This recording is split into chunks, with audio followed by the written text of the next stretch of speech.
Now, we are live. Yay, wonderful. Good morning, spectacular human beings, spirit beings. We are so grateful to be with you this sacred Sunday, January 24th. I can hardly believe we're nearing the end of the month.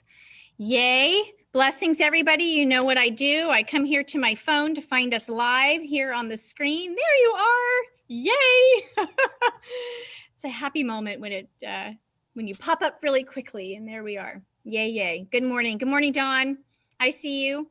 Give me hearts, thumbs up, comments. Let me know that you can see us and hear us. That is always an important factor to the success of this morning, of our morning program here. Good morning, everybody. Thank you for tuning in with us this morning. I am so grateful when we come together on Sunday mornings, bringing our hearts together. Good morning, Beverly. She said, it's always such a joy to find you. Hi, everyone, says Jan. Dawn says, hi, Greg. Been looking forward to this. Oh, yeah, Dawn mentioned in our group that he had seen you a few years ago and really enjoyed it very much. He said, we've exchanged some jokes over the years. Good morning, Florence. Good morning, Dennis. Woo, everybody's coming on right away. Yay. There's Kathy. Yay, good morning, good morning. We, Jennifer, Greg, and myself, we welcome you. We welcome you to Brentwood Inspired Living Center, Facebook Live, Sunday morning, sacred space. My name is Amy Van Ling, and I am the spiritual director here at Brentwood Inspired Living Center. It is my joy to be here. I am thrilled that we have Greg Tamblyn with us this morning. His message is A Brief Mystery of God. Looking forward to it. What did he say? The mystics and scientists have in common a sense of wonder and a sense of humor. I love that. Good morning, Debbie. Good morning, Gloria and Randy. Yay. Good morning, everybody. I see you. I see you logging in with us, Karen. Good morning. So Greg is wearing two hats for us today. He's bringing us our message, our morning message, and our music. So we are so grateful for your presence, Greg, and grateful for Zoom, because Zoom is making this possible these days. He's in Kansas City. He says it's nice and cold there today. What is the temperature there, Greg? I think it's about 35, maybe, at the moment. Maybe. Little chilly. Good morning, everybody. Yes, so glad to see all of you logging in with us this morning. Jennifer is joining us with our inspirational reading and our abundance blessing and message. We are full of gratitude for you and bringing your love to us and your care for us. We appreciate you very much. We love you. Hello, everybody. I see you. I see our numbers rising up. Everybody's logging in. Welcome, miraculous beings. If you are new to our community, we'd love to hear from you. Let us know that you're here. Don't be shy. Send us an email. Leave us a comment. If you're watching the replay, leave us a comment. It's always fun during the week to see that you're here during the week watching. Good morning, Bonnie. I see you jumping on. Yay. So our Facebook Live game comes to you live each Sunday morning. And you must be here to play and win. So last week's question was, what does transformation mean to you? And our winner was Ron. So Ron, expect a little something in the mail. And this week's question is, you can be thinking about this today during our service. When you are laughing, experiencing humor, what do you notice about your body? What are the feelings in your body? So this is a perfect day to be taking a look at that. So pop those answers into our chat in the next few hours, and we will pull a winner for next week. Good morning, Maida. Yes, congratulations, Ron. Some of you have heard me say I take all the names from everybody who's input their answer, and I put them in a bowl, and my daughter picks out the name. So that's how the names get drawn each week. So thank you all who attended our annual meeting last week. It was a beautiful roundtable discussion, and there will be a follow-up in the next few weeks. So I will keep you posted on that. Good morning, Garrett. Thanks for being here. If you or anyone you know would like life affirming prayer, please send us an email. You can find our prayer and healing team on our prayer and healing page on our website, brentwoodilc.org.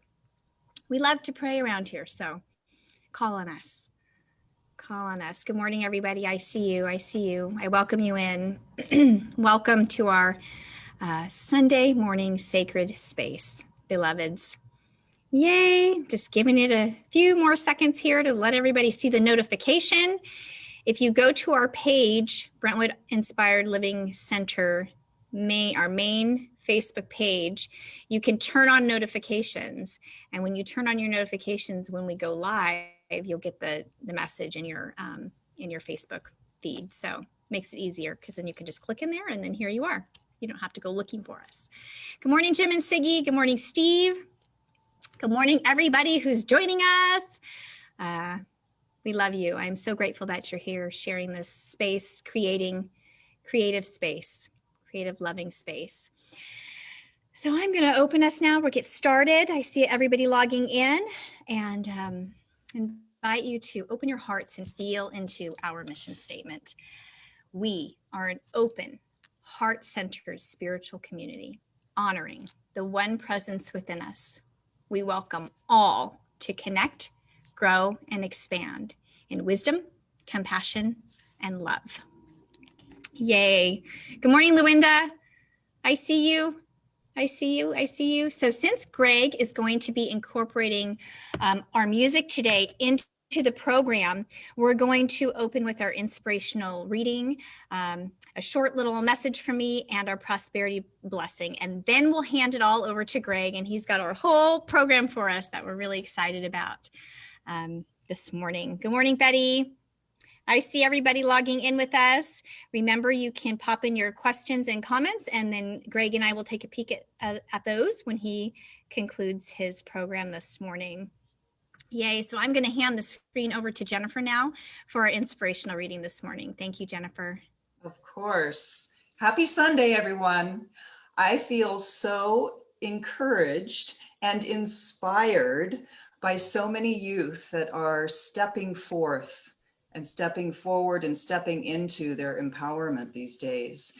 And our author of our reading today happens to be a young girl who is very involved with something called Voices of Youth. And this is connected with UNICEF for Every Child.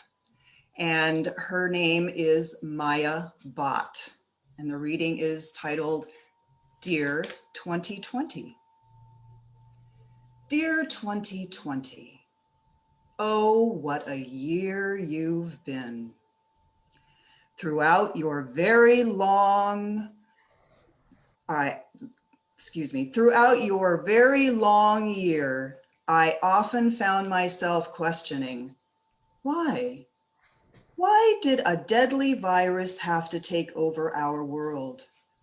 Why were so many people suffering? Why was I stuck inside my house for what felt like eternity? And I have to give it to you, 2020. I didn't have answers to these questions for months.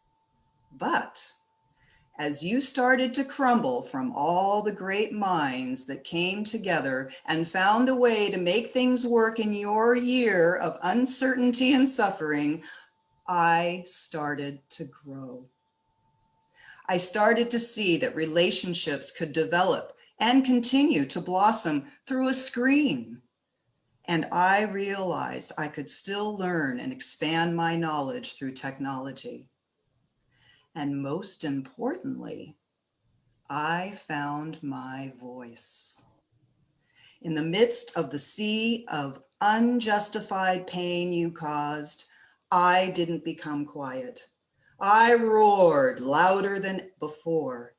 I stood up for what I thought was right, and I created a platform to share my ideas and to show others that even though I may not be as old as you, I am mightier, stronger, and braver. So 2020, I want to thank you. Thank you for making this year so painful and uncomfortable that it forced me and many others to pop the bubble we lived in.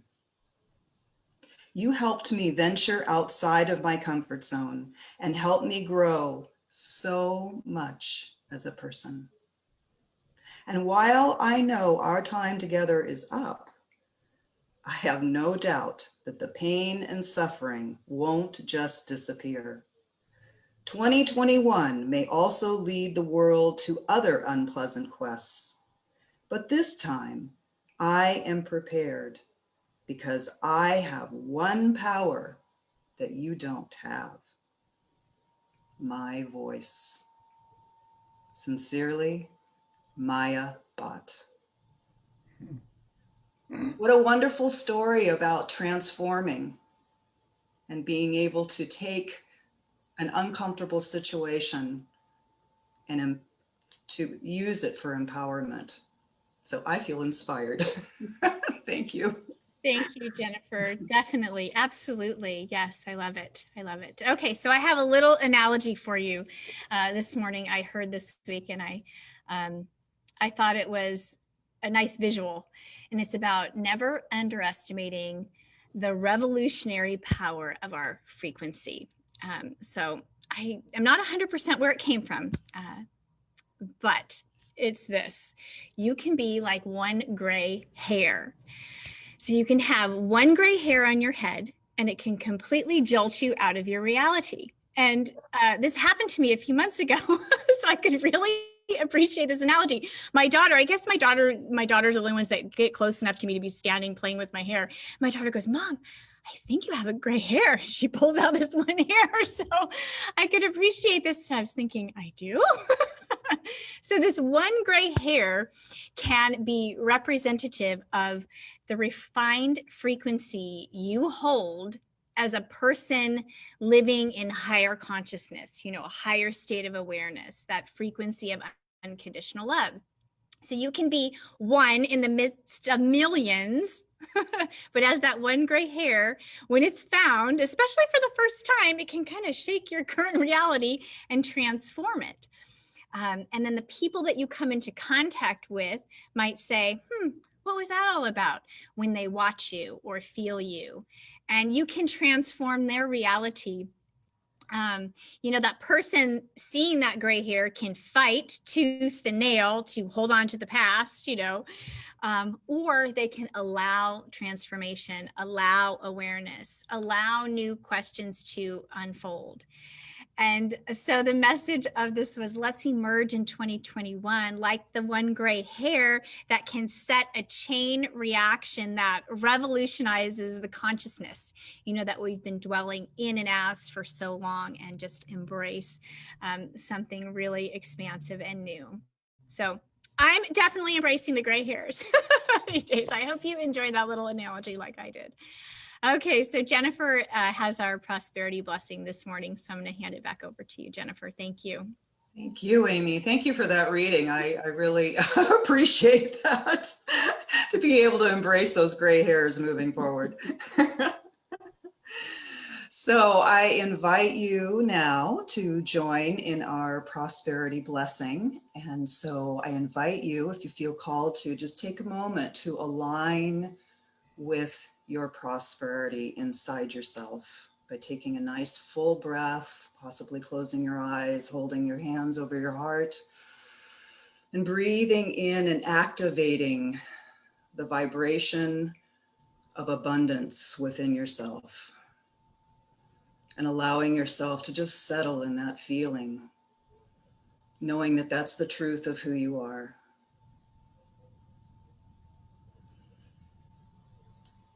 We come together today, opening our hearts and minds to the one spirit, the light, infinite mind, knowing that there is only one power and one life, and that is the life of spirit.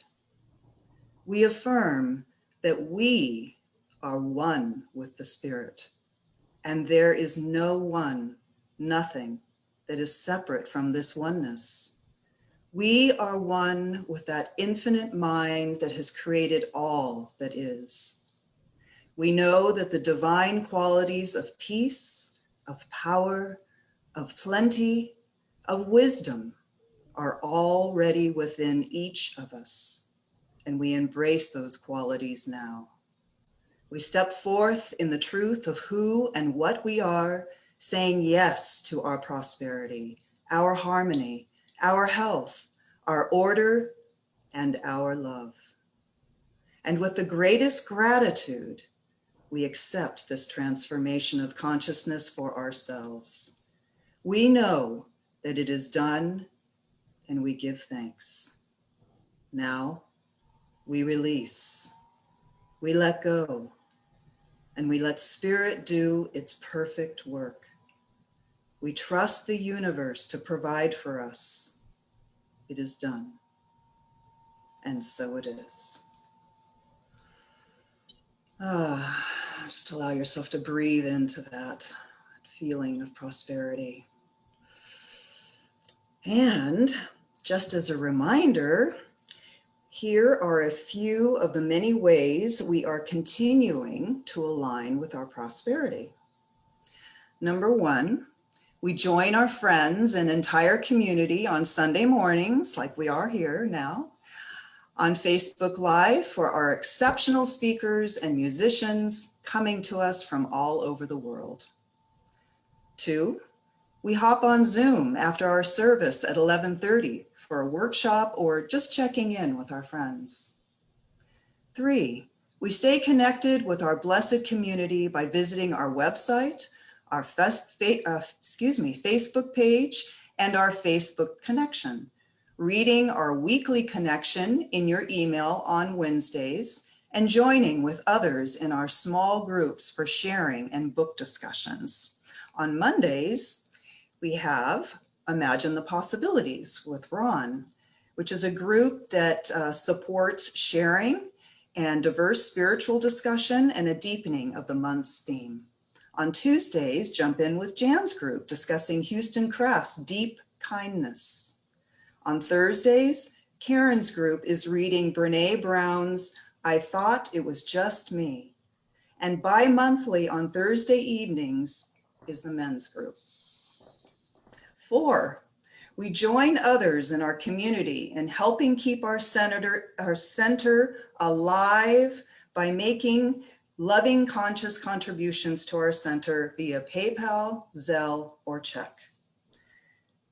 5, we check our website to read about our chosen organizations and choose to add our additional support to those special nonprofits supporting our local communities. And 6, we save our bottles and cans for our recycling campaign. So as you can see, there are many ways that you can align with our prosperity, and we thank you so much for whatever you choose to do to align with our prosperity and yours. Thank you. Thank you so much, Jennifer. I so appreciate you. Thank you for infusing our morning with your beautiful love and light. Thank you. Thank you, Amy. Appreciate you. We'll see you on the Appreciate you. other side. I'll see Okay. you. Okay, everybody. It's been a few years since Greg was last with us, and we are excited to have him back.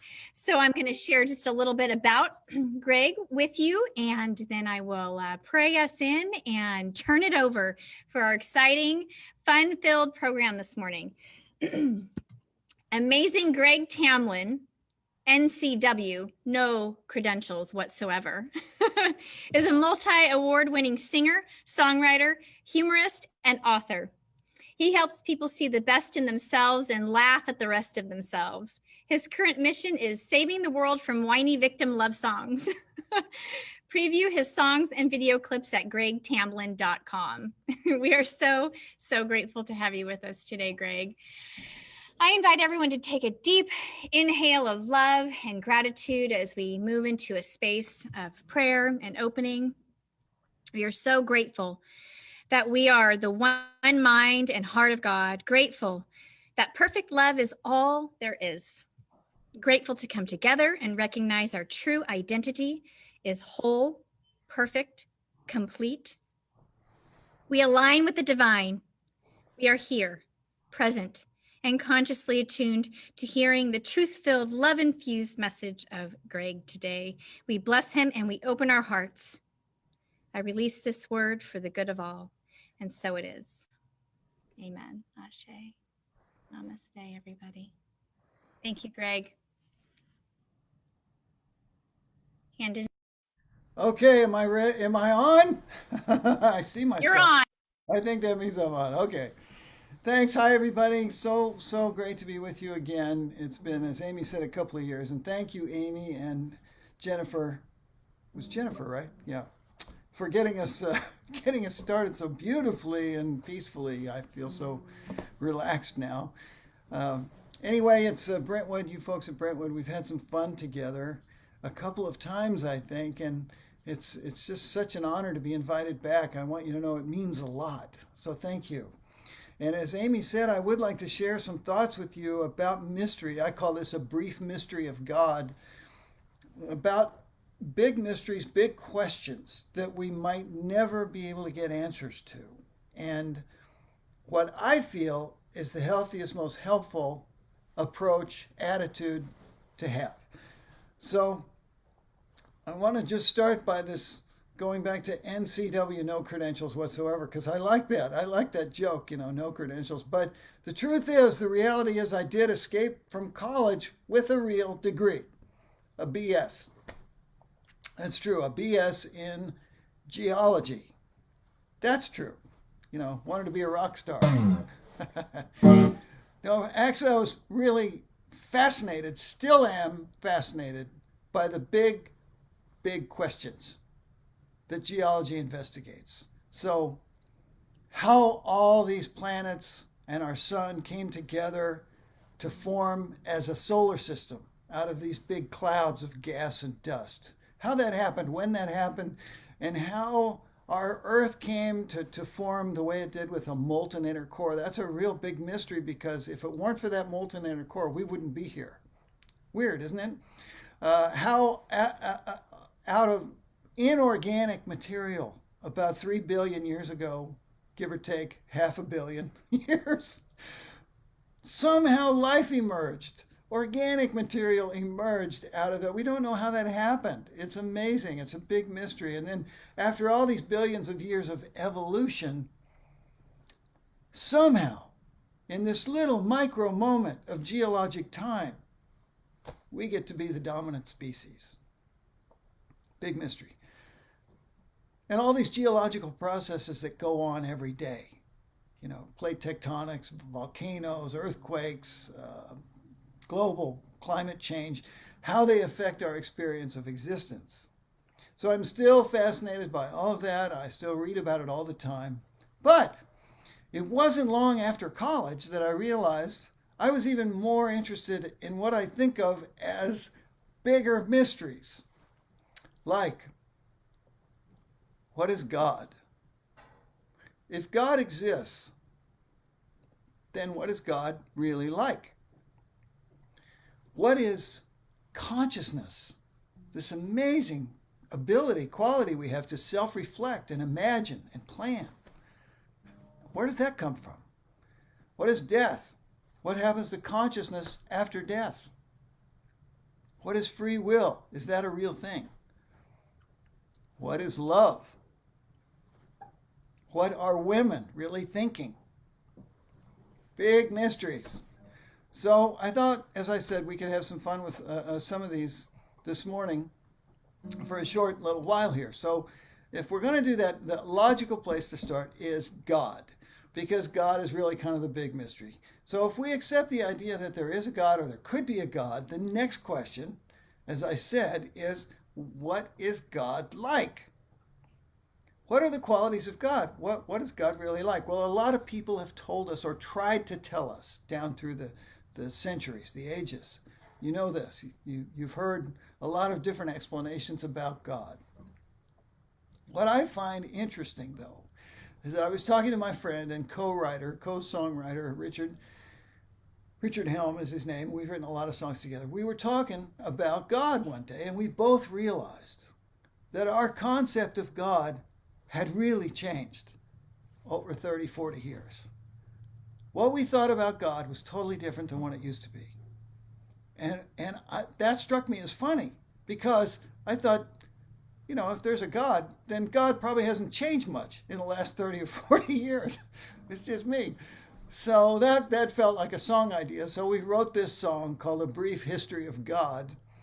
And then in the last verse, we bring in some physics. I'm a science guy, so we bring in some physics. And I like physics, except I had trouble in college when I signed up. I thought it said psychics. Yeah, joke. I love that little joke. You've heard of string theory, probably, right? That's a new theory in physics. So when we get to the part of the song about strings, it's physics. You'll know that now. So this is called A Brief History of God, or G-string theory. Here we go.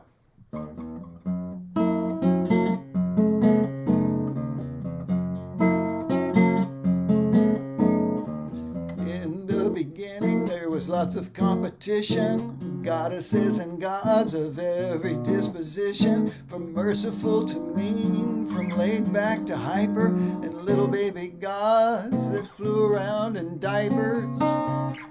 Animals, pranksters, destroyers, creators, flute players, lute players, nymphs and satyrs.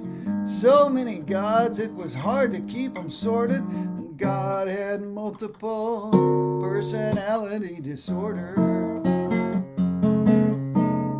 Well, keeping track of all these gods was no fun, so finally some people said, let's cut it down to one. But the one God was angry, always finding fault. There was banishment and floods and pillars of salt. Well, why? Was God traumatized at an early age? Was standing too close to the Big Bang? Was it nature or nurture or Satan's little goblins? God had anger, management problems. And God had other issues that messed with serenity, like this long-term question of sexual identity. The feminine divine or the male autonomous? God was so confused. Am I androgynous? Then on top of that, what was challenging the most was trying to figure out what the heck's the Holy Ghost. God needed time off and checked into a clinic. Poor old God was becoming schizophrenic. While in for treatment, God sent some folks to teach us, like Krishna and Buddha, Mohammed, Jesus. On some things they agree, on other things they don't. And if you choose the wrong one, some say your soul is toast. Now everybody's praying by all these different rules. Muslims 5 times a day, Buddhists quite a few. Hindus, Jews, and Christians whenever there's a need, and Unitarians would rather plant a tree.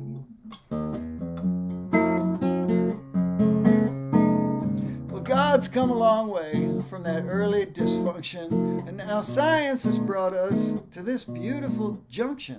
The key to the theory is that every single thing is made up entirely of vibrating strings.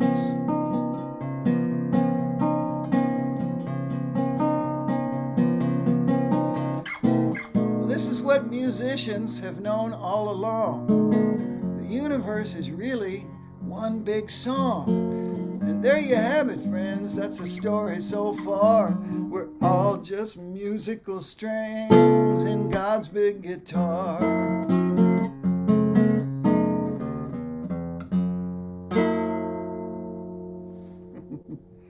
All right. It's a happy thought, isn't it? Yeah, thank you. If you're clapping, thank you. It's a happy thought that we're always vibrating. We never stop vibrating. I just love that thought. And so the trick is to stay in tune. You know, relationships are about staying in tune.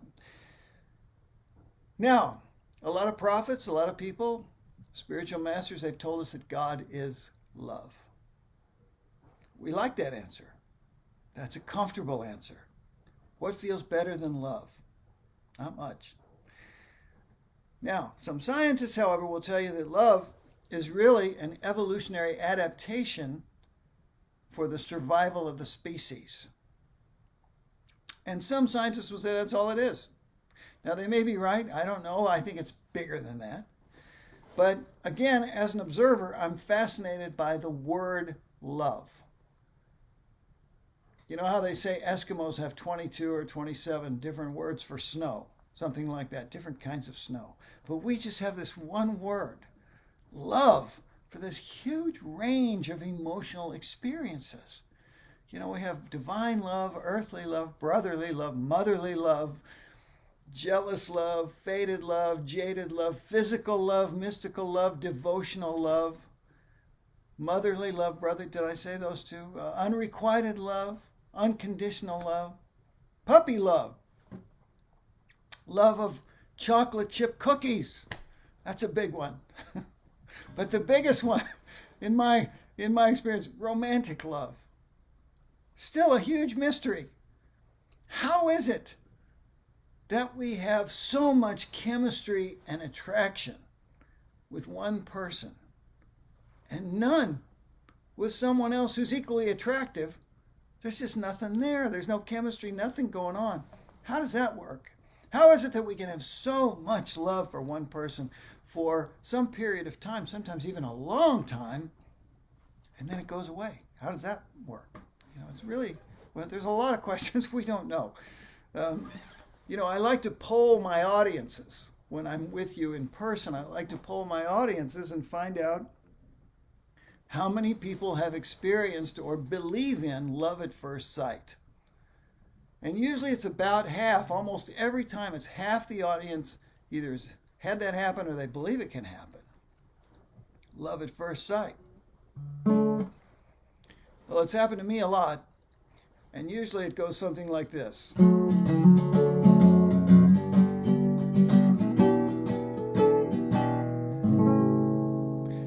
man is riding on a train. He's heading south. It starts to rain. He sings a soft and sad refrain. Thinks he'll never love again.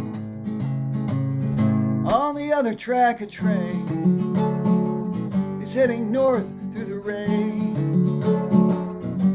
He looks out. Wait a minute. On the other track, a train is heading north through the rain. A woman looks out through her window pane. Her life has been a lonely game. The two trains pass. They're moving fast. Faces flicker past. For half a beat, their two eyes meet. And instantly they both can see that they were meant to be. Yes, it happened just like that. It hit them like a thunderclap. Somehow they had seen the answer to their dreams passing on the other track. So at the next stop, he gets off. A love like that must not be lost. He takes the next train heading north. He does not know she's done the same. So they pass again. For half a beat, their two eyes meet. But something's changed, it's not the same. Now they can see they were not meant to be. Well, she knew someday it would have to end. She wonders if they'll still be friends. All the plans he made all begin to fade as she disappears around the bend. He will never be the same. He looks out through the falling rain. He sings a soft and sad refrain. He thinks he'll never love again. I think he's gonna love again. And again and again and again and again.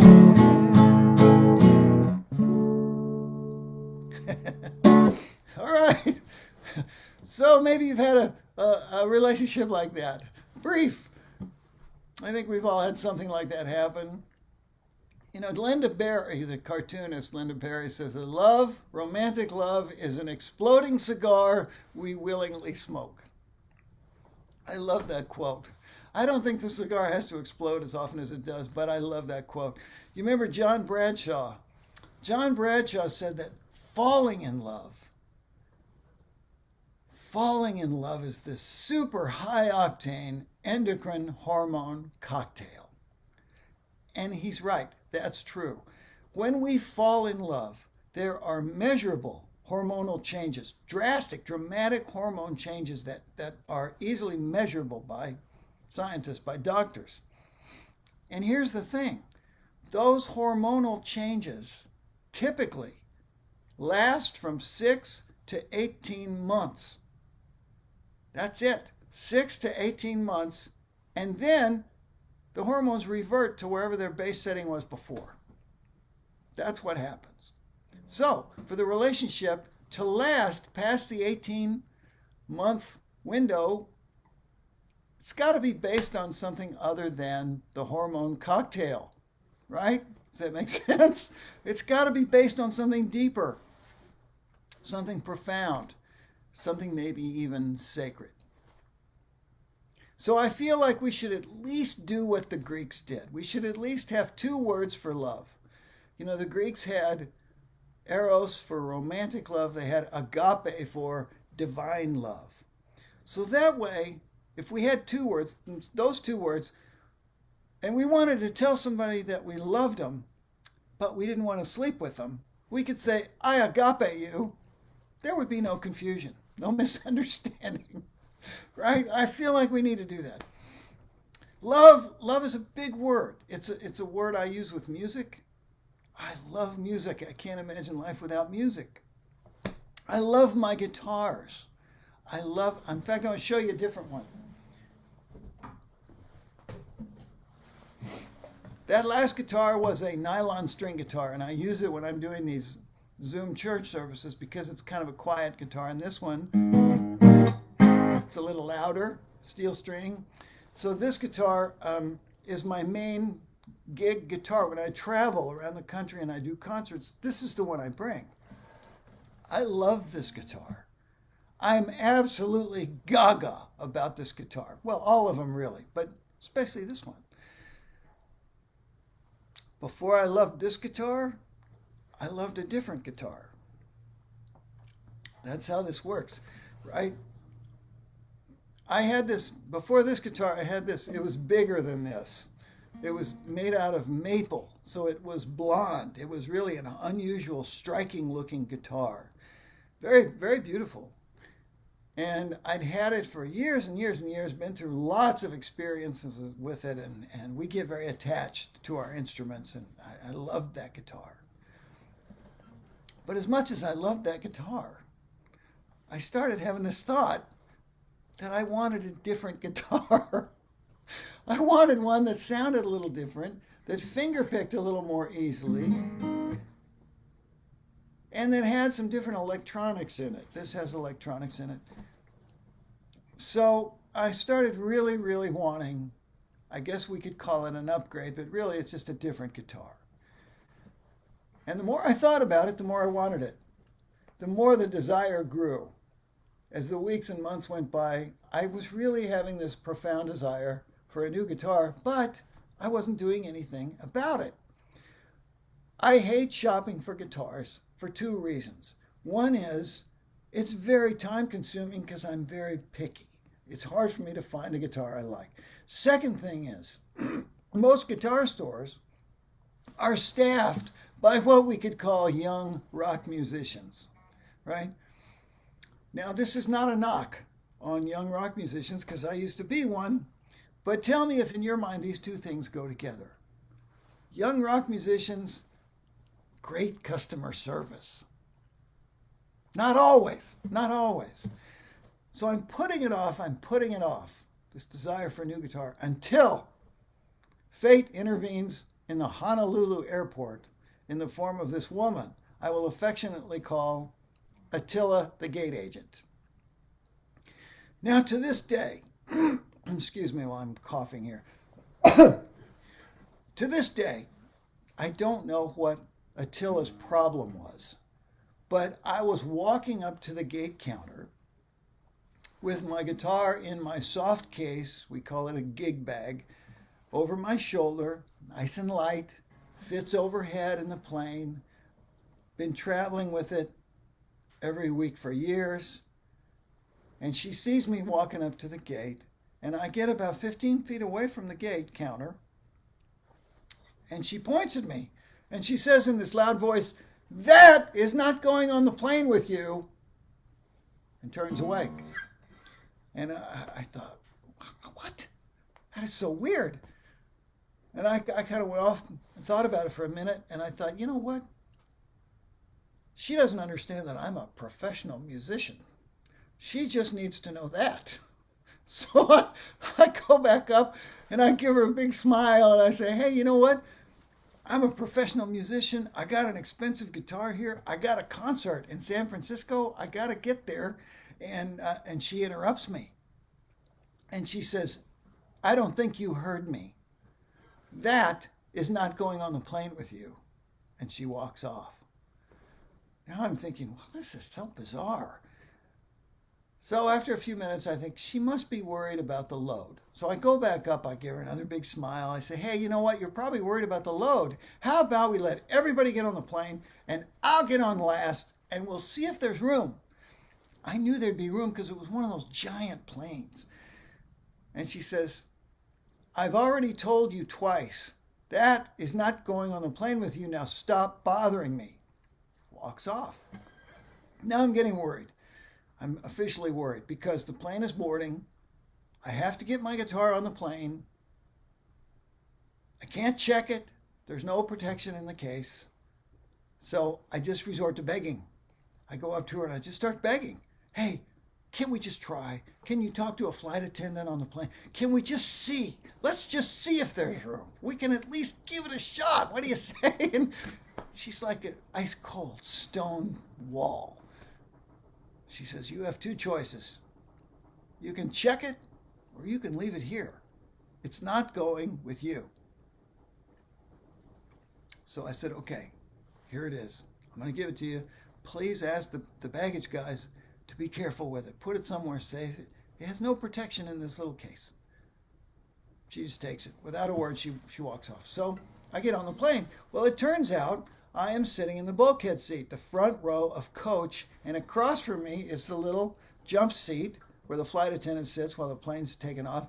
So the plane takes a long time to taxi, and she and I start talking, and I end up telling her the whole story about Attila, everything that happened. And she, to her credit, she listens, and when I'm finished, she's appalled. She can't believe it. And she says, you know what? I'm so sorry. I have to apologize for our airline because this should not happen ever. I don't know why it happened. It's wrong.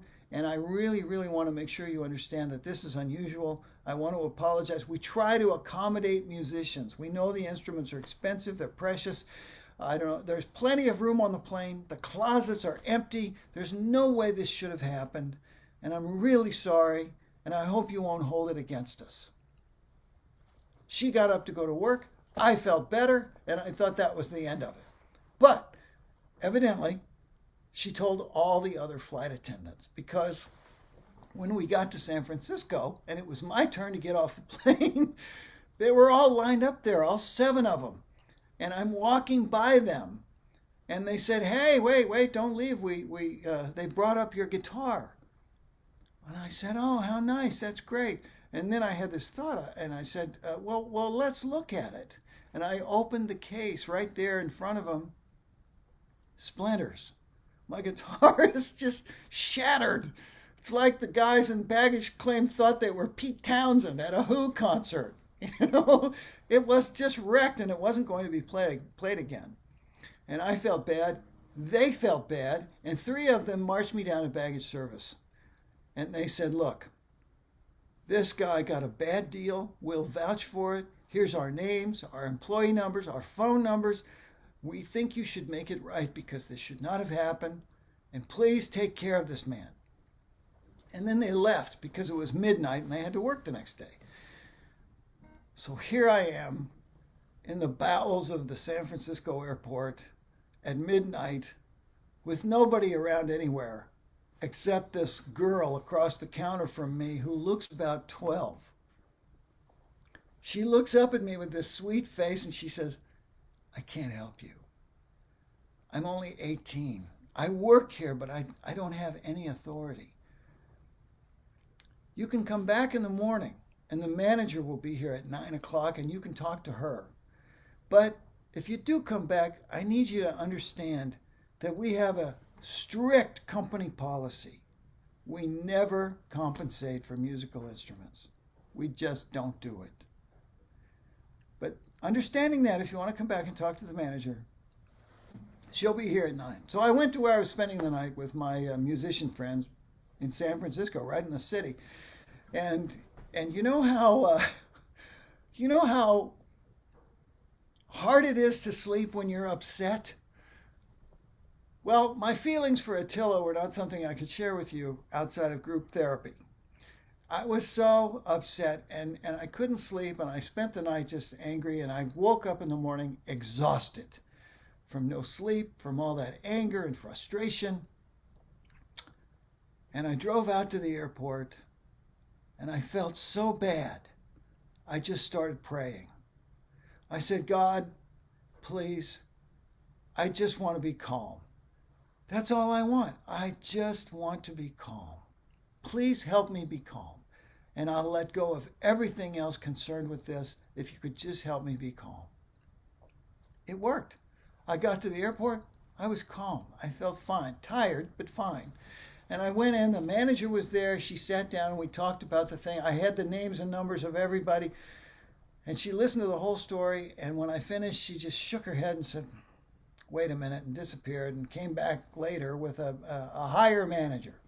And these two women sat down and they said, "Look, we have this company policy and we never compensate for musical instruments." And I said, "I know, I heard that." And they said, "Well, we've talked it over and we think we need to buy you a new guitar." I said, "Really?" And they said, "Yep, just find one you like, we'll pay for it." So I got out of there before they could say anything else, and I asked my friends, my musician friends, "Where do I go? I get a new guitar." And they said, "Oh, really? There's only one place. The best place is the Haight-Ashbury Music Center, or Guitar Store, whatever it's called." And I said, "Great." So off I go to Haight-Ashbury. Now, you guys that are watching in Brentwood, you're not too far from there. But I'm from Kansas. And Haight-Ashbury, this was a few years ago, but Haight-Ashbury, it's probably the same. It's like this little corner of the Twilight Zone where the past and the present and the future, they're all there together. And you see every kind of personal preference on the sidewalk. Everything you can imagine is right there. It's a smorgasbord for the senses and the sights. And so I'm walking around Haight-Ashbury trying to find this guitar store, getting a little high in the process. And finally I find it, and it turns out to be the best guitar store I've ever been in. They have great guitars. They have fabulous salespeople. And for 2 days, they bring me guitars.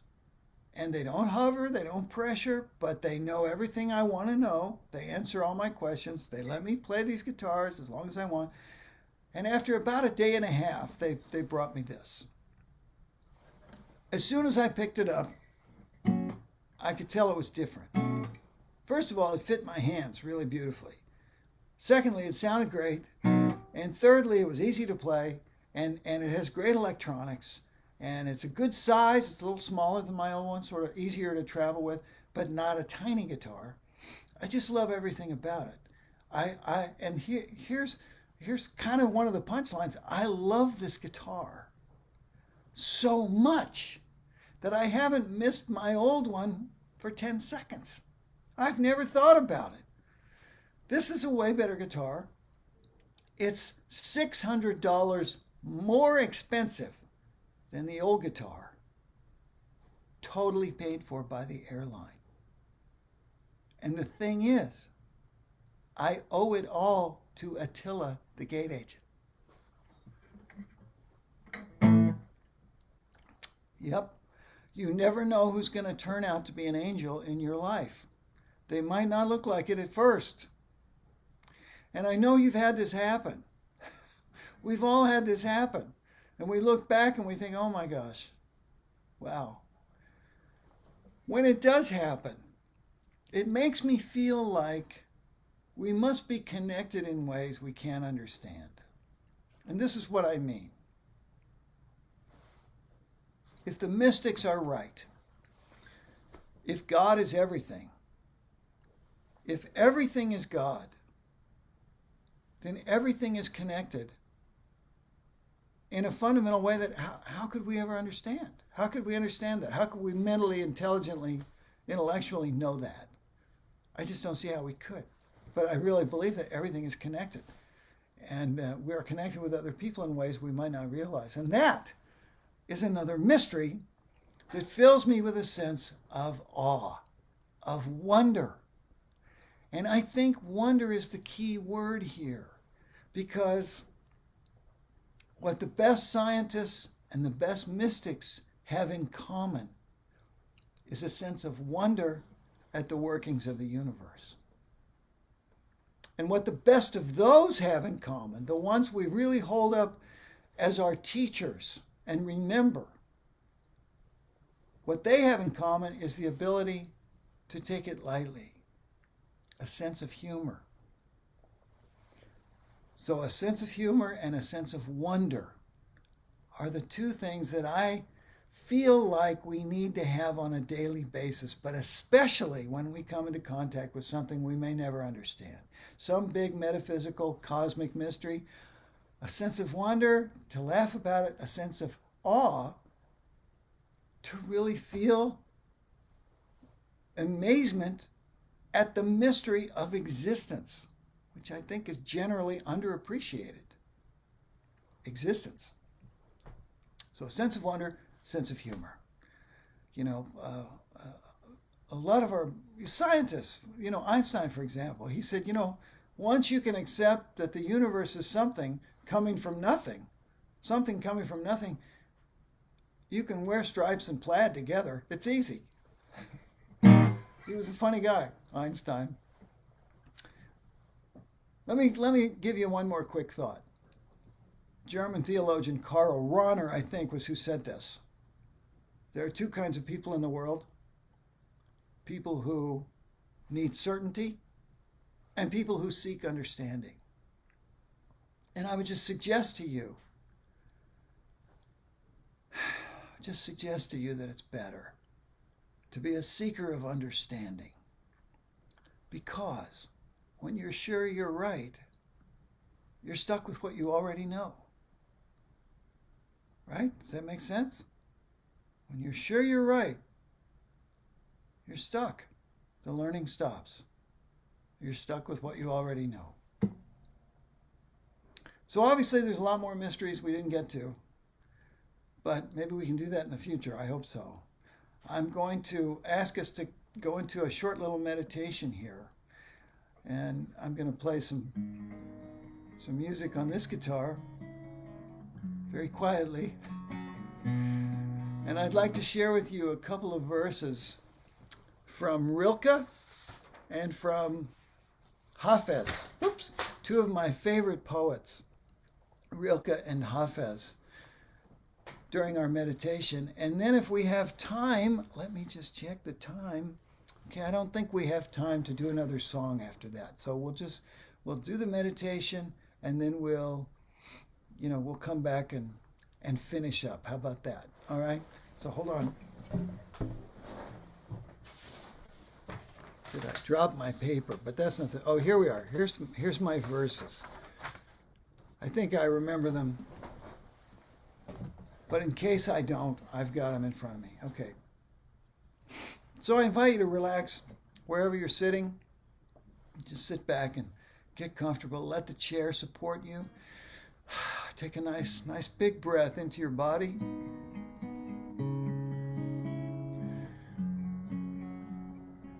Let's have some gratitude for the breath that we breathe in.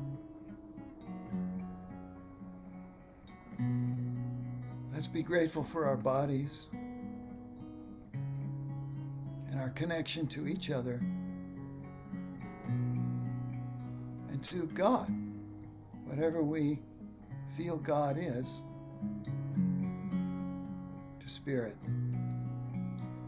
I invite you to close your eyes and just listen.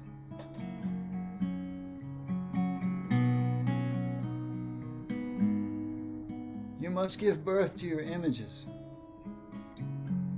They are the future waiting to be born.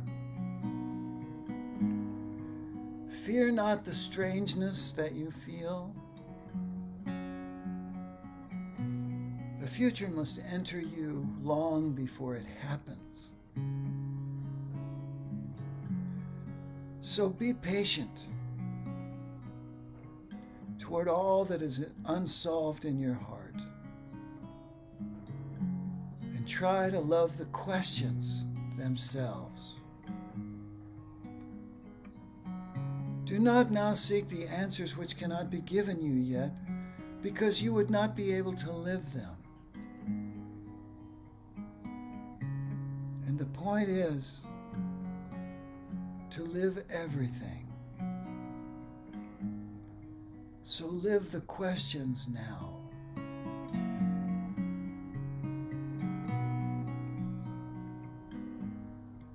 And now from Hafez.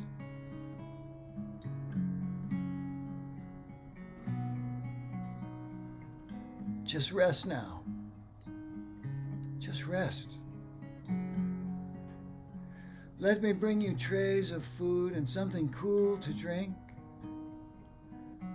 And use my soft words as a cushion for your head. For this is the hardest work that you will ever do.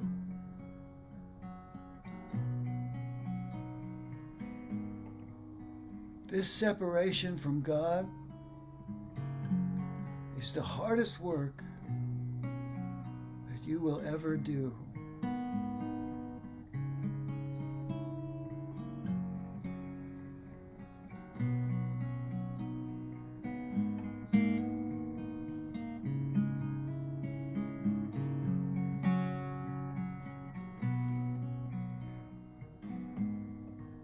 Now let's take a nice big breath.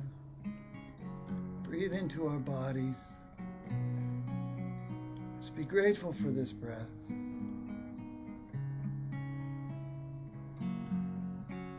Slowly open our eyes and come back to this moment.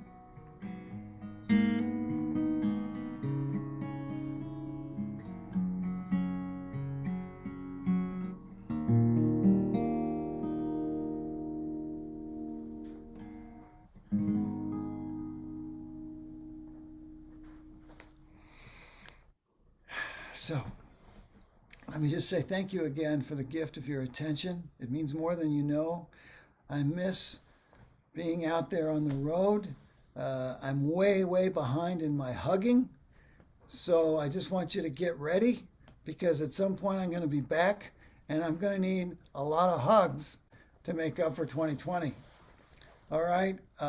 Thank you again, Amy and Jennifer and everybody. So good to almost kind of sort of see you, but definitely to connect in this way is worth more than I can say. Oh, so beautiful to have you, Greg. We appreciate you so much. I think an encore is going to be required. Everybody wants that other song. So Oh, really? Yes. Yeah, we have time. We have plenty of time if you're willing. Okay. You're willing. Yeah. I think it's a yes from all of us. That was absolutely beautiful. So many wonderful messages you shared with us today. Okay, I'm gonna hand it back to Greg for the song that we all want. Okay. All right. Well, thank you for that. This is this is a story song, and it's a song. I'm just tying it into the lesson. This is a song about a disease I have occasionally, the disease of having to be right. Anybody else ever have that one? You know, you might be able to relate. So this really goes out to my sister, who's no longer with us, but she taught me so much because we were at opposite ends of the spiritual spectrum. and that was such a gift for me. And so this is called. It's another a science song. An astronomy song, sort of. It's called "My Ride Home from Neptune."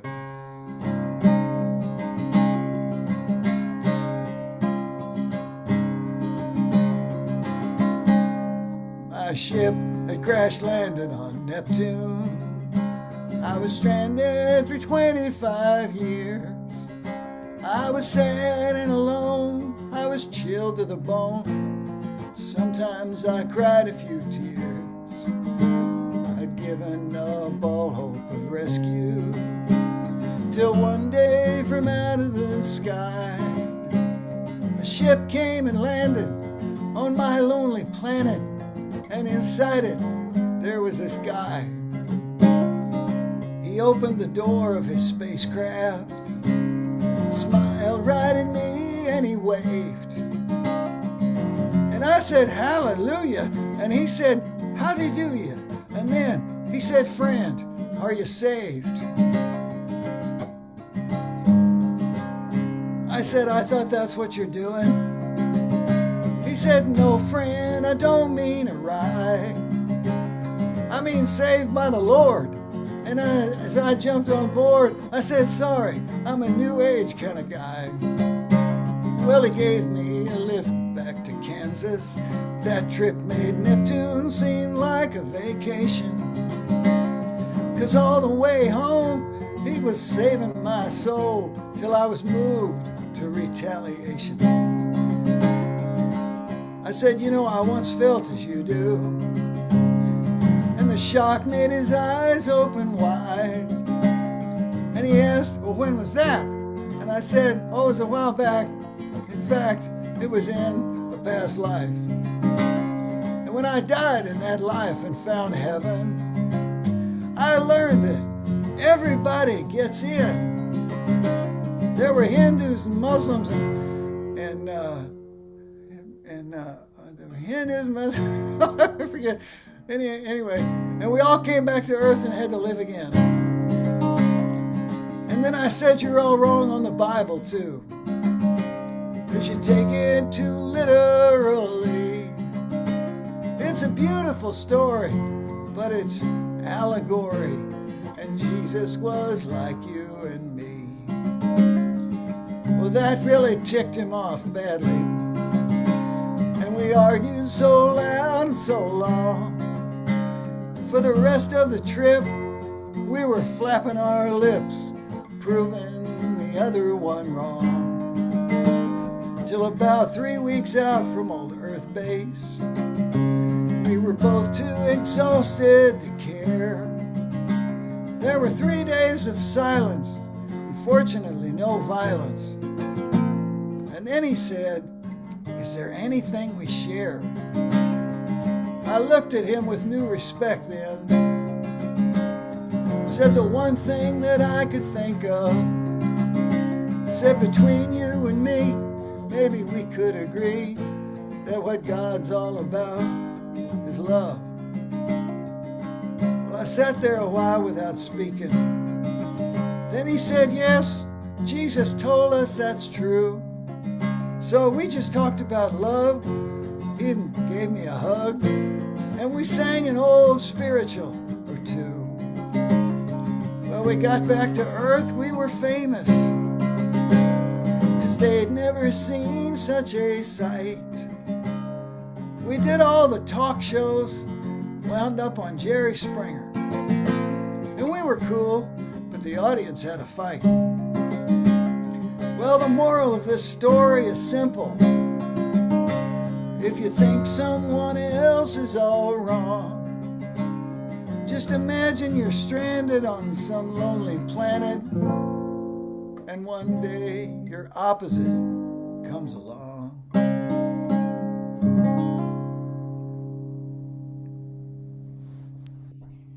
So wonderful, Greg. So wonderful. Thank you, thank you, thank you.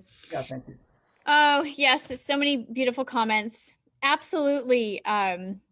Definitely wanted to hear that last song. So you're welcome, everybody who said thank you about that. I knew I was reading your minds. That's Oh, that's great. I'm just going through the comments here. Linda says, I love it. Seek for understanding. It's what I have been doing lately. Yeah, I just absolutely love that too. Um, that part of our brain that wants the certainty, to the survival part, and yet really the expansive part is where we're in that wonder, that seeking understanding. And I love the way you worded that. When you're sure you're right, you're stuck with what you already know. And so when we're stepping into that expansive place, we're opening up. That was beautiful. Jim said, amen, Greg. Wonder is staying open to the new, what we don't know, and what we don't know, and what we don't know that we don't know. Yes, I want to make sure I'm Yes, saying that good. right. And staying open to seeing deeper into what we think we already know. Absolutely. Thank you, Jim. Yeah. Don says, what happened to it? God is a mystery, but a comprehensible mystery. I have nothing but awe when I observe the laws of nature. There are not laws without lawgiver. But how does this lawgiver look? Certainly not like a man magnified. Yeah, Dawn says that was wonderful, Greg. Jim says you're a great storyteller and musician, Greg. Pat says, thank you so much, Greg. You are a wonderful storyteller in this symbology. Beverly said, thank you, Amy, for letting Greg play and sing more. Absolutely. See, I told you I was reading your mind. Meryl says, thank you. Awesome. And Luinda says, I love your profoundly wonderful energy, Greg. Positive, loving, introspective, a breath of fresh air. Yeah. Notice, that's what Luinda's talking about there. Notice everybody, because that's the frequency that we're talking about. That's the vibration, And so when you're tuning into that with Greg and saying, oh, I like that frequency, that's Ron says,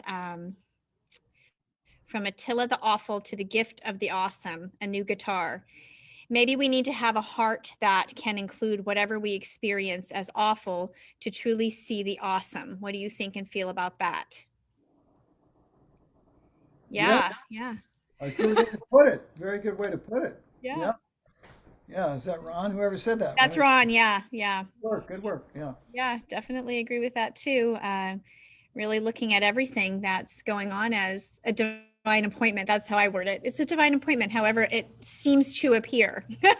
So yes, Attila was a divine appointment. I love that story. Pat says, all is whole, yin yang. I know you'll appreciate that, Ron. Pat says, great song, Greg. Wow, awesome song. When I laugh, my body feels lighter and open. The tension falls away. Thank you. Kathy's answering our question. Our question for the day is, what do you notice about your body and your feeling in your body when you're laughing, when you're in that state of feeling lighthearted and humor and all of that? And that's why I appreciate Greg so much today, because he's such a fantastic reminder for us that place of fun and laughter and humor is such a godly place to live in. And so thank you, Greg, for bringing that reminder to us. Thank you. I can answer your question. I'm not part of the contest, but I can say that except for when I ruptured my spleen 30 years ago and laughing felt like I was going to die because it hurt so much, except for that, when I laugh, I don't feel my body at all. I just think, it kind of disappears. So, Oh, I love that. Yeah. Yes. That was beautiful. Thank you. Oh, I can imagine the spleen though. Great words, Greg, says Bob. Kathy said, and I got to laugh and smile so much today. Thank you, Greg. Yes, I know. I did too. I was cracking up. Only Greg could see me, but I was cracking up behind the screen here. Oh, yeah. Beautiful, wonderful songs. You can find all of Greg's music on gregtamblyn.com, and more about Greg if you're interested to check him out. We are so grateful that you were able to Zoom with us today and bring your spirit here. We are truly filled up. Possibly my favorite line of the day is, we are all musical strings in God's big guitar. I'm going to use that one. I love it. I love it. I love it. Thank you. And let me just say, since you pointed people to the website, there's a lot of stuff there. I mean, obviously, you can listen to all my songs for free. But I have CDs, I have books you can download. I have a lot of stuff there. It's my stuff, but it could be your stuff. And there's also a humor blog where there's a humor quiz and some other stuff. There's videos if you want to watch videos. So if you want, and you can sign up for my newsletter, which is really fun and just irregular and irreverent. I love that. That's a little plug. Yes, there you go. Yeah, wonderful. And that, what a gift. What a gift to be able to tune in and listen to those songs that are just so beautiful and lighthearted and just bring us into that space of joy. Thank you. Thank you, thank you. Thank you everyone for putting in your answers. I will check all of those out. Yay. So tune in at, what time is it? 11:12 right now, at 11:30 to our after service connection, and where everyone can chit chat. And I call that our, snack and fellowship time on Zoom now. So tune in there and check us out, see what everyone's up to. If your heart, spirit, mind feel nourished, touched, expanded by our community, please consider visiting our donate giving back page on our website, brentwoodilc.org. We're so deeply, deeply grateful for all the loving contributions that you share with us that enable us to keep spreading the love and humor and joy out there in the world. So I'm going to go ahead and close with the prayer of transformation. Thank you, Greg, for zooming in with us. We are truly grateful, and we look forward to those hugs when we come back together in person. Breathe in, feel in. The light of God surrounds us. I am light. The love of God enfolds us. I am love. The power of God directs us. I am power. The presence of God watches over us. I am presence. Wherever we are, God is, and always shall be. We are divine. You are divine. Bless the world, beings of light. Bring the humor out there. I love it. I love it. It's such a great, expansive, joyful energy. Thank you, thank you, thank you. Remember, Greg has a newsletter, a website, all kinds of things on there to keep us laughing all week long. Thank you, Greg. We appreciate you very, very, very much. Blessings, everybody. Have a beautiful week.